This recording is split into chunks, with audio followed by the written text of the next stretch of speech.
Today we're going to look at the fireplace on the main floor. And this fireplace is a two-sided fireplace. It has views both towards the living room and towards the dining room. It's a see-through type of unit. It was completely clad in limestone tile, and there were some really, really critical details with regards to how the tile was laid out and how the joints were organized. So John's in the house right now, and he's going to show us how he came up with these ideas.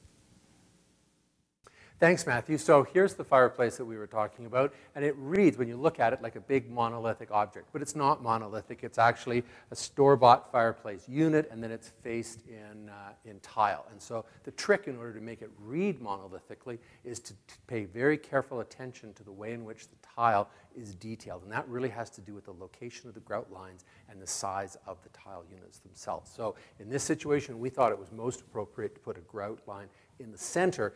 That set the width of the overall piece because we wanted to have two full tiles. We also then went up to the very top and took an even number of tiles all the way down, setting this unit at one of the grout lines. They're not all even. There's actually one that is right at the very top, just slightly short. So we set the slightly eccentric size of tile up at the very top where you don't really see it too often. Okay, let's have a look at the other side. Matthew had mentioned that it goes from hearth up to mantle. The hearth means that it's got a horizontal surface there, and again, we want to keep the grout the same so that the grout line lines up with that cut as well as with that cut. Coming around to the other side, we can see here on the mantle side, this one last little detail.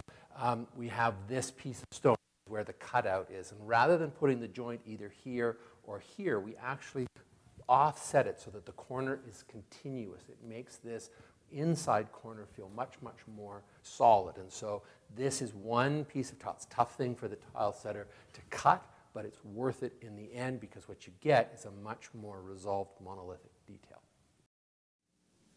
Interesting to think how the selection of your tile itself governs a lot of the finishing details, particularly with the fireplace composition.